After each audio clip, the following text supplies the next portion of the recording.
Bismillahirrahmanirrahim. Assalamualaikum warahmatullahi wabarakatuh. Alhamdulillahirabbil alamin. Wassalatu wassalamu ala asyrafil anbiya'i wal mursalin nabiyina Muhammadin wa ala alihi wa sahbihi ajma'in. Asyhadu an la ilaha illallah wahdahu la syarika lah wa asyhadu anna Muhammadan abduhu wa rasuluh. Allahumma la ilma lana illa ma 'allamtana innaka antal alimul hakim. Amma ba'd. Baik, alhamdulillah pada hari ini kita mulai daurah kita biidznillah taala. Sebagaimana yang sudah dijadwalkan, materi untuk jam pertama ini adalah dalam ilmu sharaf dari kitab Risalah fi Ilmi Sharaf karya Syekh Abdul Karim Ad-Daban At-Tikriti atau At-Takriti rahimahullah. Iya. Beliau ulama muasirin, ya, ulama belakangan. Beliau guru dari guru kami Syekh Abdul Hakim Al-Anis hafizahullah taala. Jadi masih baru meninggalnya. Beliau rahimahullah wafat pada tahun 1413 Hijriah. 1413 Hijriah. Sekarang 44 Hijriah ya. Berarti sekitar berapa? 31 tahun yang lalu baru meninggalnya. Ya, rahimahullah taala Syekh Abdul Karim Ad-Daban At-Tikriti rahimahullah. Baik, karena ini sifatnya daurah, jadi materi kita simpelkan. Biasanya kita akan bahas ta'rif bil musannif wa ta'rif bil musannaf, tapi tidak apa-apa, kita ini kan kita langsung masuk saja ke matan. Iya. Sudah punya bukunya semua? Risalah fi Ilmi Sharaf, buku yang pertama ya. Yang dari Makassar yang sudah belajar sharaf siapa? Katanya yang sudah apa namanya? Yang sudah besar-besar sudah pernah belajar ya? Siapa angkat tangan yang sudah belajar sharaf? Sudah sampai Syedul Arf ya? Hah? Baru mulai. Sebelum Syedul Arf apa? Al-Kafi. Baik, ini mungkin kitabnya selevel itu Al-Kafi, ya, tidak selengkap Syedul Arf. Baik, kita mulai. Qala rahimahullahu taala, bismillahirrahmanirrahim, at-tasrif. Nah, sebelumnya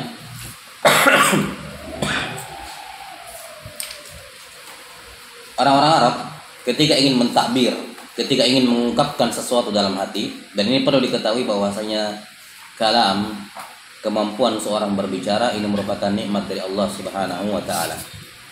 Ya.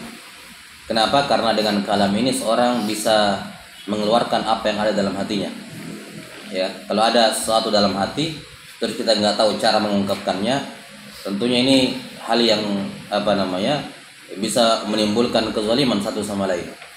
Maka dari nikmat Allah Subhanahu wa taala, termasuk nikmat Allah taala adalah menurunkan yang namanya lughah, bahasa, yang dengannya satu sama lain dari manusia bisa saling memahami.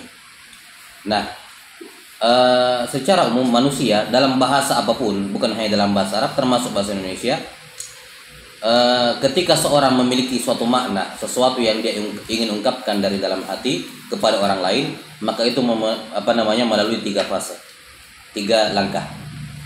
Ya, langkah yang pertama, ya, fase yang pertama adalah ikhtiar al-kalimah, memilih kata, atau ikhtiar al-mufradat, memilih kata apa yang tepat. Saya mau makan roti, kata apa yang tepat?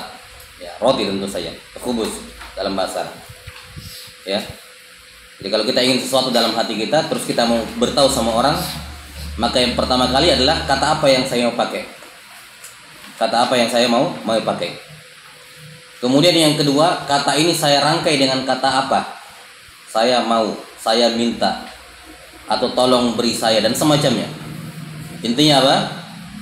Setelah memilih mufradat, kata yang kita mau pakai, kita butuh menggandengkan kata ini dengan kata yang lain supaya membentuk jumlah. Setelah terbentuk jumlah, kita masih punya langkah yang ketiga, yaitu uslub. cara menyampaikan yang bagaimana yang saya harus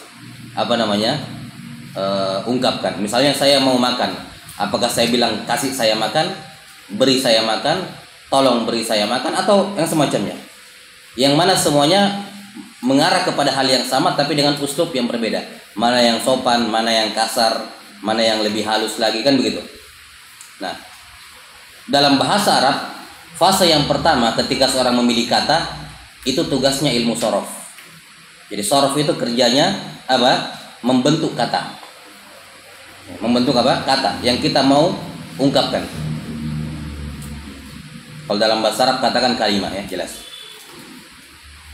Kemudian di fase yang kedua, ketika kita sambungkan kata ini dengan kata yang lain, itu kerjaannya ilmu apa? Ilmu nahwu. Ya, ilmu nahwu berperan di situ. Karena itulah kalau antum sudah belajar ilmu nahwu, tentu saja nahwu itu hanya berfungsi, hanya digunakan ketika sudah tarkib, murakkab. Ya, sudah tersusun dengan kata yang lain. Di situ tugasnya ilmu nahwu. Ya, jadi misalnya ada dua kata. Kata iradah sama makan. Saya mau makan roti misalnya. Di sini ada tiga kata. Ada tiga makna yang kita mau. Makna iradah mau, kemudian makan, kemudian yang saya mau makan. Ini kata yang dipakai ketika saya mau makan. Saya pakai uridu, aradtu, iradatan, murid, atau apa yang saya pakai. Ini tugasnya sorof yang menentukan. Ya kan? Saya mau makan, apakah saya pakai akul, takul, ya, aklan, makul, atau yang semacamnya. Apa yang dipakai? Ini tugasnya sorof. Jelas ya? Kemudian merangkainya uridu akla al-khubus misalnya, atau al-khubus akal uridu akluhu, atau yang semacamnya. Itu tugasnya apa? Nahwu yang menyusunnya. Ya? Nah, kemudian yang ketiga, masalah pemilihan jumlah, yang mana yang sopan, yang mana yang kasar, mana yang bagus dipakai dalam momen ini, mana yang bagus dipakai dalam momen ini, itu tugasnya ilmu balaghah. Ya. Makanya cabang-cabang ilmu bahasa Arab itu banyak. Tapi intinya tiga ini, ilmu nahwu. Tiga ilmu ini. Ilmu sharaf untuk membentuk kata, ilmu nahwu untuk membentuk jumlah, dan ilmu balaghah untuk memperhalus jumlah tersebut. Memperhalus. Ya, sama kalau kita kan bahasa kasar, ada kasarnya, ada halusnya, bagusnya juga seperti itu. Iya, kurang lebih seperti itulah gambarnya. Nah, maka dari sini kita bisa tahu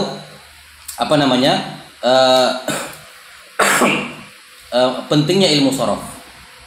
Ya, pentingnya ilmu sharaf. Karena itulah bagi orang Arab itu ilmu yang paling pertama kali kalau mau belajar bahasa Arab, sharaf dulu baru nahwu.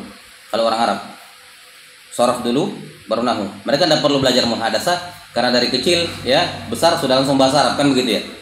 Ya, mereka sudah bisa muhadasah, tinggal membangun kata, sharaf baru nahwu. Kalau orang asing kayak kita, bukan orang Arab, sebaliknya, kita mulai dari muhadasah dulu. Muhadasah dulu, kita sampai sini, baru sharaf, baru nahwu.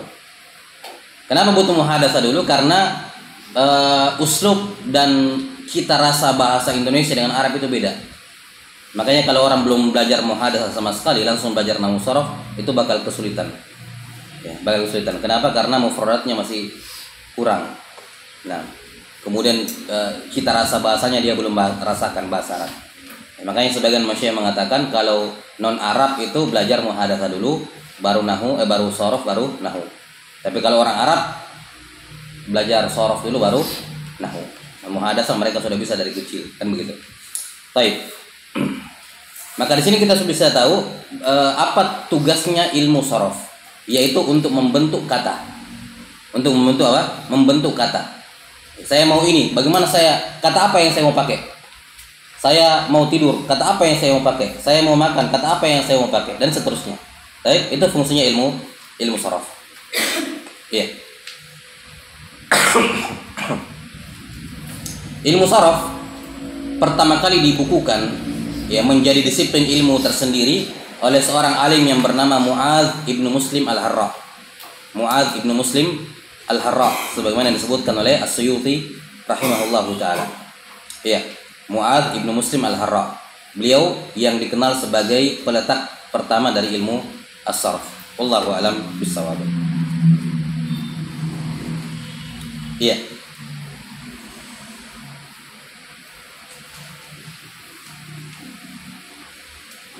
Sekarang kita lihat di matan itu sekira sebagai pengantar.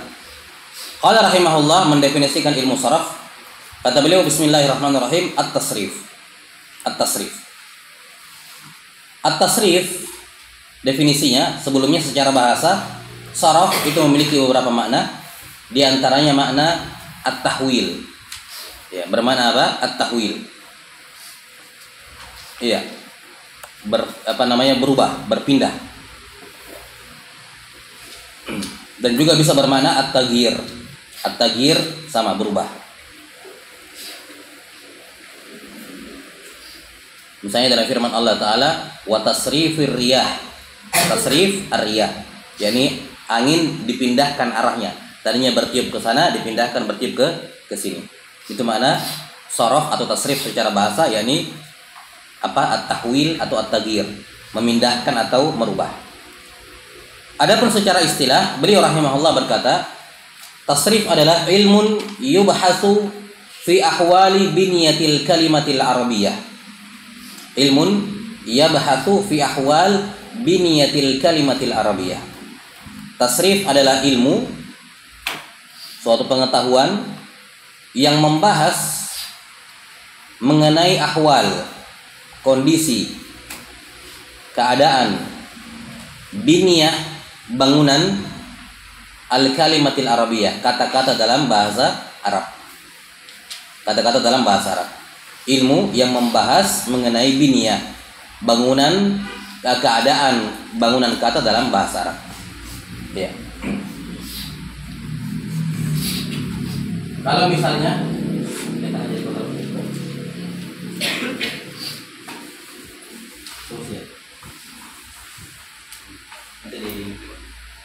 misalnya kayak jenis, ya. Bagaimana biniyahnya ini? Biniyah itu terdiri dari huruf-huruf dan harokat. Ya. Biniyahnya ini huruf ya, jim, lam, sin. Ya. Kemudian ya-nya di fathah, jimnya di sukun, lamnya di kasrah. Adapun harokat sin, harokat terakhir itu urusannya ilmu apa? Ilmu nahwu. Ilmu nahwu kan berbicara mengenai harokat terakhir. Ya. Tapi masalah hurufnya dipelajari di sorof. Tapi jadi biniyah itu mencakup bangunan kata. Kalau dibilang apa biniyahnya ya jelisuk? Biniyahnya adalah terdiri dari ya, jim, lam, sin beserta harokatnya masing-masing. Ya-nya di fathah, jimnya di sukun, lamnya di kasrah dan sinnya di dhammah. Itu namanya biniyah. Al-kalimatil arabiyyah, kata-kata dalam bahasa Arab, bukan kata dalam bahasa selain Arab. Baik. Maka sesuai dengan apa yang kita sebutkan sebelumnya, bahwa saraf itu membentuk apa? Membentuk kata. Ya. Maka ilmu saraf ilmu yang membahas mengenai keadaan dari kata-kata dalam bahasa Arab. Ketika saya mau minta sesuatu, saya ingin bertanya sesuatu kepada orang, kata apa yang saya mau pakai? Saya membangun kata dalam hati saya, baru saya keluarkan. Ya kan? Huruf apa yang saya pakai? Bagaimana bentuknya? Ya, as'alu, sa'altu, mas'ul, su'al, kata apa yang saya harus pakai? Ya. Karena terkadang seorang tahu, misalnya membaca misalnya, ya, dia taunya qira'ah. Sekarang saya mau membaca, apa yang saya katakan? Ana qira'ah, ya, atau qara'tu, atau aqra'u, atau qira'atan. Ya, ini kan kata dasarnya yang sama semua, membaca. Tapi kata yang tepat apa? Disinilah fungsinya ilmu saraf. Baik, maka ilmu saraf adalah ilmu yang membahas mengenai keadaan bangunan kata dalam bahasa Arab. Baik. Definisi yang beliau sebutkan di sini, ini adalah definisi ilmiah. Definisi dari kacamata teori. Definisi dari kacamata apa? Teorinya. Nah, tasrif adalah ilmu yang membahas mengenai kondisi atau keadaan bangunan kata dalam bahasa Arab. Ada definisi yang lain. Ini definisi dari kacamata amaliyah, dari kacamata praktek. Jadi, tasrif itu punya dua sudut pandang sebenarnya. Tasrif dari kacamata teori dan tasrif dari kacamata praktek. Contoh tasrif dari kacamata praktek, buku Amsilah Tasrifiyah itu. Ya, ketika saya bilang tasrif kata ini, oh kataba yaktubu, ya, kitaban ila akhiri. Baik, atau kataba katabu ila akhiri. Itu juga namanya apa? Tasrif. Paham ya? Nah, jadi ketika dikatakan ilmu sorof, maka itu mencakup dua hal. Sorof dari kacamata teori dan sorof dari kacamata apa? Praktek, amaliyah. Definisi sorof yang disebutkan di sini adalah sorof dari kacamata teorinya, yaitu ilmu yang membahas mengenai bangunan kata dalam bahasa Arab. Nah, bagaimana dengan definisi ilmu tasrif atau ilmu sorof dari kacamata praktek? Dari kacamata praktek, sorof adalah tahwilul aslil wahidi ila amsilatin mukhtalifah. Tahwilul aslil wahidi ila amsilatin mukhtalifah. Kalau anda perlu dituliskan terjemahnya, yang penting anda tahu intinya. Kalau bisa tulis, nggak masalah. Tahwilul aslil wahid, merubah satu kata dasar, ila amsilatin mukhtalifah, dirubah menjadi apa? Kata-kata yang lain. Kenapa kita rubah? Lima'anin maksudah, karena kita menginginkan maksud tertentu, makna tertentu. Tahwilul aslil wahidi ila amsilatin mukhtalifah lima'anin maksudah, merubah satu kata dasar dirubah menjadi kata yang lain. Kenapa kita rubah? Karena kita menginginkan maksud atau makna tertentu. Misalnya kata kitabun, ya, buku. Baik, kita mau rubah misalnya menjadi apa? Fiil, kata kerja. Kita rubah menjadi apa? Kataba. Ini fi'il madhi. Kenapa? Karena saya ingin mengatakan bahwa saya sudah atau si fulan sudah menulis. Atau saya mau mengatakan saya sudah menulis, saya rubah menjadi kata betul. Saya sudah menulis. Sekarang saya mau rubah menjadi saya sedang menulis, saya ganti menjadi apa? Aktubu. Ana aktubu. Baik. Saya mau rubah menjadi saya suruh orang tulis kamu, saya rubah menjadi uktub. Baik, maka kataba, yaktubu, uktub, dan seterusnya. Ini sama namanya apa? Ilmu tasrif juga, ilmu saraf. Yani apa? Merubah satu kata dasar menjadi kata yang lain karena ya makna yang kita inginkan. Baik. Di sini penulis rahimahullah hanya menyebutkan ilmu tasrif dari kacamata teori karena memang teori yang dibahas di buku ini. Tidak dibahas tasrif dari kacamata praktek. Tasrif dari kacamata praktek ya buku itu yang kuning, Amsalah Tasrifiyah, ya, yang isinya tasrifan semua. Paham? Ya, jadi ini dua arah yang berbeda. Kalau tasrif dari kacamata teori kerjanya kita menghafal saja tasrif. Ya, hafal tasrifat dengan apa makna-maknanya. Kalau di ilmu tasrif secara teori dibahas kenapa doroba yadribu. Ya kan? Ya, kenapa jalasa yajlisu? Kenapa wa'ada ya'idu? Kalau di tasrif amaliyah, pokoknya begitu saja dihafal, ya, ditahu maknanya apa. Jelas ya? Tapi di sini dipelajari asalnya kenapa seperti itu. Baik, wallahu a'lam bishawab. Ini pengantar berkenaan dengan definisi ilmu saraf. Qala rahimahullahu taala al-af'al. Sebelumnya masih ada. Wa yajri fil af'ali mutlaqan wa fil asma'il mu'rabati faqat. Nah, sekarang dalam ilmu nahwu kita sudah pelajari ada namanya fiil jamid, ada fiil mutasarrif. Di isim juga ada isim mu'rab, ada isim mabni. Nah, kata yang bisa ditasrif itu yang mana? Yang terkena ilmu sharaf. Kata beliau, wa yajri fil af'al mutlaqan. Sharaf itu hanya terjadi di fiil secara mutlak. Yang dimaksud fiil di sini sebelumnya tentunya fiil mutasarrif, bukan fiil jamid. Iya. Karena fiil itu ada dua. Ada mutasarrif dan ada fiil jamid. Mutasarrif dan jamid.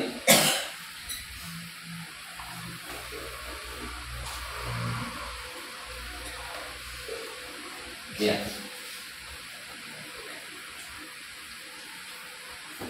Baik. Kalau mutasarrif ya semua fiil hampir semuanya mutasarrif. Fi'il jamid itu sedikit. Apa artinya fi'il jamid? Fi'il yang tidak bisa diotak-atik. Memang dari orang Arab cuman begitu tok didengar. Kayak fi'il laisa. Laisa ini fi'il madi. Tidak ada fi'il mudhari'nya. Laisa, yalyasu, enggak ada. Pokoknya itu tok, itu namanya fi'il jamid. Fi'il yang tidak memiliki bentuk lain. Jelas ya? Apalagi ni'ma, sebaik-baik. Ini juga apa fi'il jamid. Fi'il yang jamid tidak bisa dibahas dalam ilmu sharaf. Yang bisa dibahas dalam ilmu sharaf hanya fi'il apa? Mutasarrif. Jalasa, daraba, wa'ada, akala, ya, ya'isa ila akhirnya.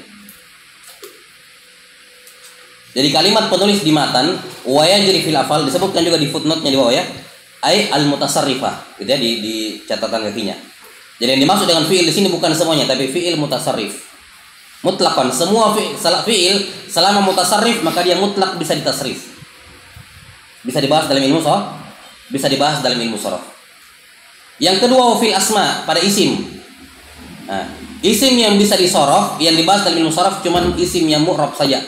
Isim yang mabni tidak bisa. Isim mabni ada berapa?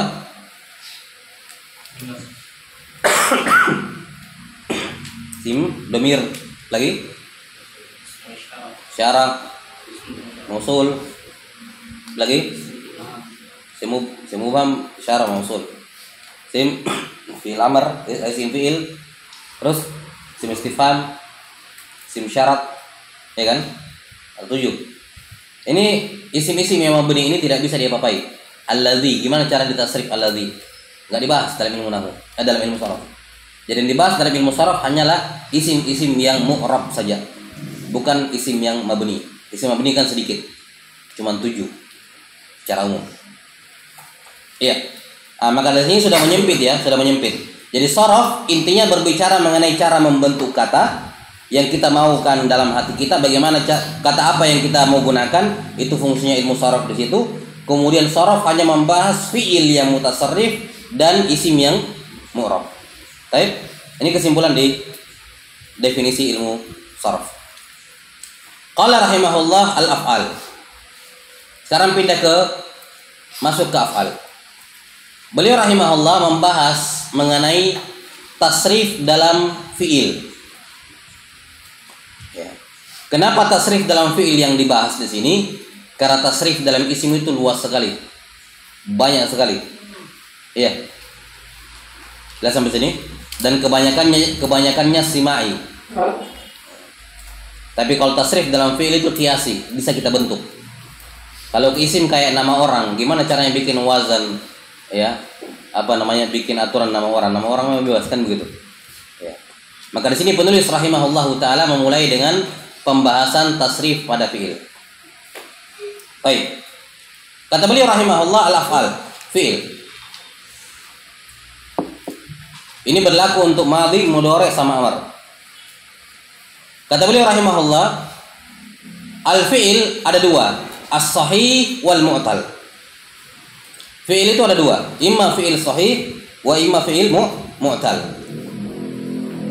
Iya.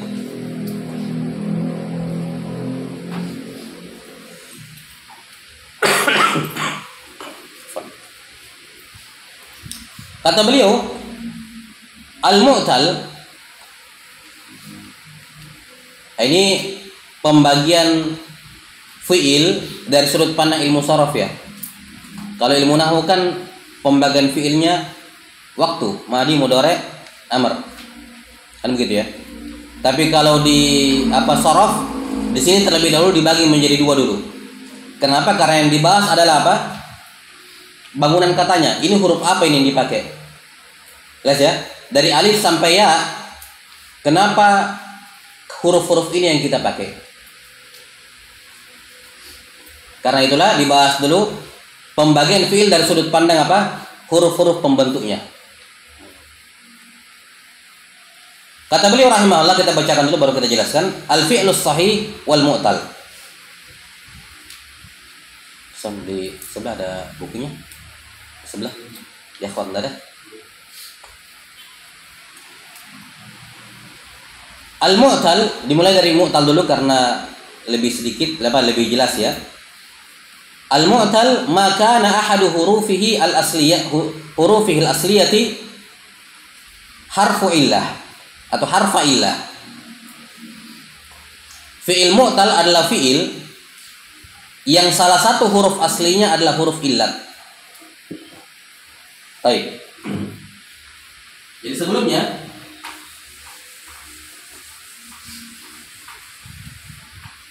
huruf hijaiyah ya. Huruf hijaiyah. 6 al-hijaiyah. Hurufnya itu ada dua. Ada fiil yang sahih, huruf yang sahih dan ada huruf illat. Huruf illat itu cuma berapa? Cuma ada 3 saja. Al-Azraq. Huruf alif, huruf al-waw yang kedua, dan yang ketiga apa? Aliyah. Alif ya, bukan hamzah, bukan yang ada hamzahnya, bukan. Alif, waw dan ya. Ini huruf illat. Sisanya huruf alif sampai ya. Alif sampai ya selain 3 ini semuanya huruf sahih namanya. Semuanya huruf sahih. Nah,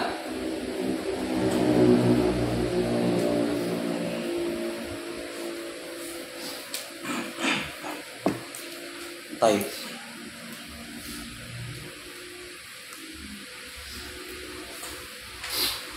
Nah, fiil dari sudut pandang huruf pembentuknya apakah sahih atau mu'tal, illah ya, hurufnya sihah atau mu'tal itu ada dua, ada fiil sahih sama fiil apa? Fiil mu'tal. Fiil mu'tal adalah fiil yang salah satu hurufnya huruf illah. Salah satu hurufnya alif atau waw atau ya. Itu huruf mu'tal, fiil mu'tal namanya. Kalau hurufnya itu tidak ada alif waw ya, fiil itu, kata itu tidak ada alif waw ya, namanya fiil sahih. Fiil sahih. Lihat contohnya, al-mu'talu ma kana ahadu hurufihi al-asliyati harfa illah. Fiil mu'tal adalah fiil yang huruf salah satu, walaupun cuma satu, apalagi kalau dua, salah satu dari huruf aslinya apa? Huruf illah. Contohnya, misal wa'ada. Lihat di buku, wa'ada, waw ain dal. Mana huruf illahnya? Wa'ada. Huruf pertamanya waw. Qama, huruf alif. Rama, alif di akhir. Wa'ada huruf illahnya di awal, qama di tengah, rama di akhir. Di akhir. Baik. Ini huruf illah namanya. Huruf illat, alif, waw, ya. Ini namanya fi'il apa? Mu'tal. Was sahih, adapun fi'il sahih, ya fi'il yang di dalamnya huruf-hurufnya tidak ada huruf alif, waw, ya. Itu namanya fi'il sahih. Fi'il sahih terbagi dua, beliau bagi di sini. Wa huwa imma salimun au ghairu salim. Fi'il sahih terbagi dua, fi'il sahih salim sama yang ghairu salim. Baik. Sudah ini atas.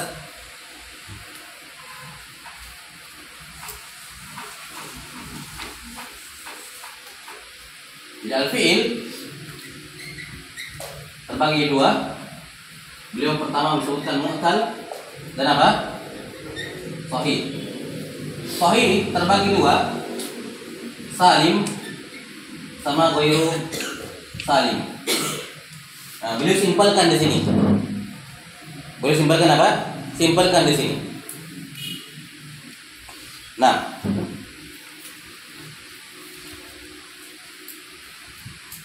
kalau kita mau detailkan lagi, ini mahmuz sama apa? Mudha'af. Mahmuz dan mudha'af.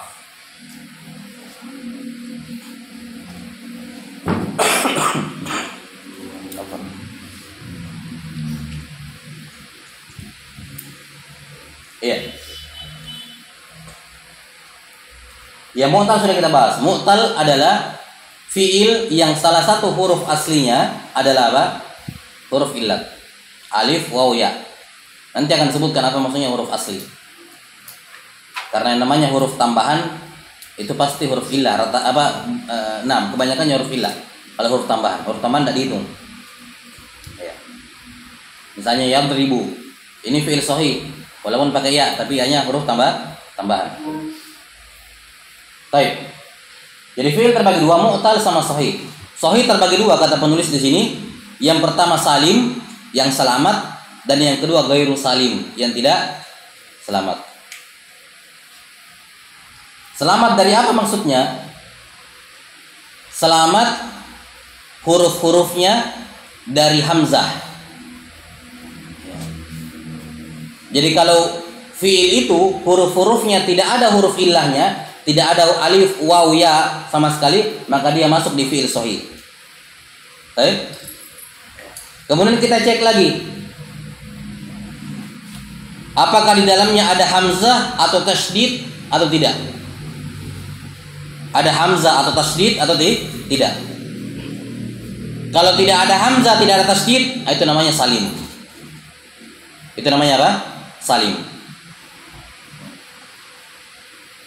Baik.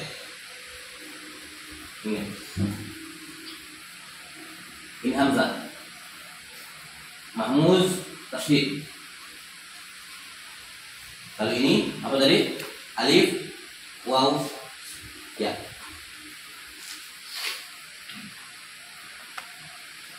Apa tadi contohnya di sini di buku? Wa'ada lagi ala Roma. Ini enggak dicek, kamu habis nih. Iya. Lihat di buku itu salim, apa definisinya salim?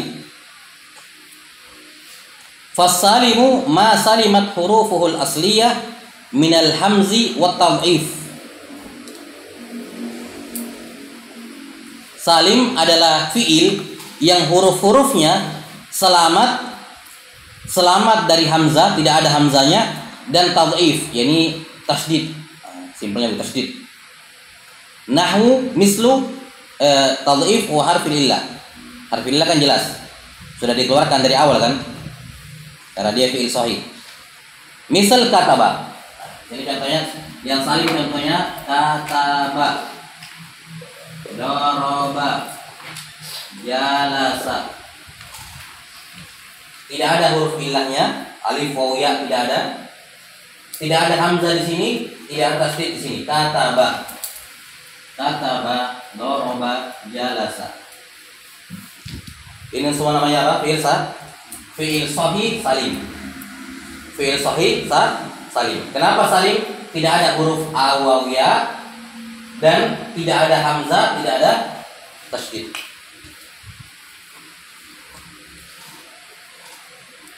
Sementara wa ghairu salim ma lam yaslam min dzalik.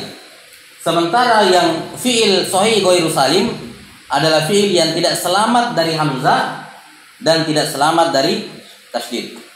Mislu sa'ala. Contohnya di sini sa'ala. Ini apa contohnya? Ada. Tasydid. Sa'ala. Apa lagi? Akala. Apalagi di sini misalnya ya Isa. Ya hamzah Isa. Ada. Syadda. Ya. Nah, apalagi Allah. Nah, ini namanya apa? Fiil sahih mahmuz, fiil sahih mudha'af. Cuman penulis di sini beliau tidak bagi dua, beliau langsung saja sebut salim sama ghairu salim. Ya, salim artinya fiil sahih yang tidak ada tasydidnya, tidak ada hamzanya. Ghairu salim yang ada, yakni ada hamzanya atau ada tasydidnya. Cuman tentu saja di kebanyakan buku shoroh tetap membagi lagi ini. Yang ghairu salim terbagi dua, mahmuz sama mudha'af. Baik, ingat-ingat istilah ini. Kita sudah bagi yang baru pertama kali belajar, istilahnya diperhatikan. Karena nanti kita tidak perlu lagi sebut-sebut tasdid, tidak perlu lagi sebut ada hamzanya. Kalau kita bilang fi'il sahih mahmuz, langsung kepikiran fi'il sahih. Sahih artinya tidak ada alif, waw, ya. Mahmuz ada hamzah salah satunya. Baik, kalau dibilang fi'il sahih mudha'af, fi'il sahih tidak ada alif, tidak ada waw, ya, mudha'af pakai tasdid. Ingat saja kata-katanya mudha'afun. Ainnya kan tasdid ya. Mudha'af. Berarti ada tasdidnya. Mahmuz, mahmuz diambil dari kata hamzah juga sama. Mahmuz, hamzah sama kan? Kata dasarnya sama, ha mim zai. Jadi mahmuz ingat kata hamzah, mudha'af ingat kata tasdid karena ainnya juga tasdid mudha'af. Untuk gampang mengingat. Fi'il yang ada alif waw ya karena dia huruf illah namanya mu'tal. Namanya mu'tal. Baik. Sudah ya, ini pembagian apa? Pembagian fiil apa dari sudut pandang huruf pembentuknya. Huruf pembentuknya. Baik. Sebenarnya ada pembagian-pembagian lain di sini kayak mudha'af terbagi jadi dua lagi. Ya, ada yang sulasi sama rubai tapi tidak apa-apa. Kita cukupkan dengan apa yang disebutkan oleh penulis di sini. Beliau hanya sebutkan ada, berarti dari fiil sulasi saja. Baik, wallahu alam bissawab.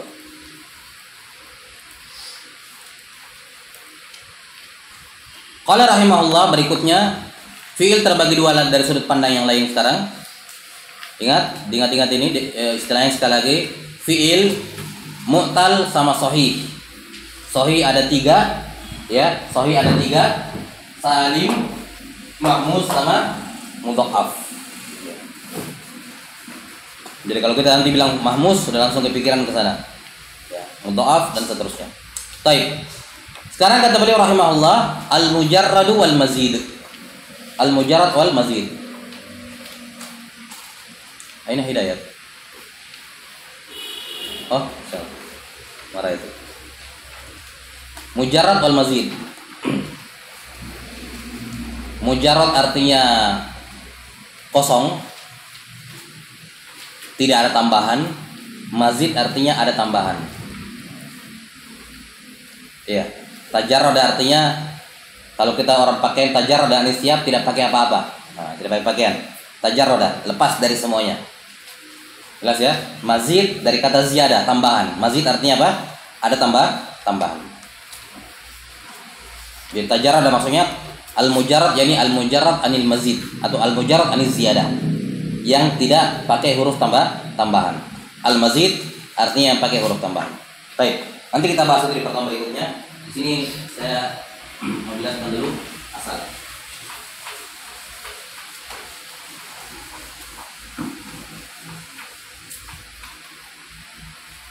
Perlu diketahui dalam bahasa Arab itu kan kosakatanya banyak sekali. Jelas ya? Kosakatanya banyak sekali. Satu kata kayak kalau kita bahasa Indonesia, cuman kan bahasa Indonesia tidak sekaya bahasa Arab. Ya. Kalau bahasa Indonesia kata pukul, kita bisa seragamkan. Kita bisa merubah menjadi beberapa kata dari kata pukul.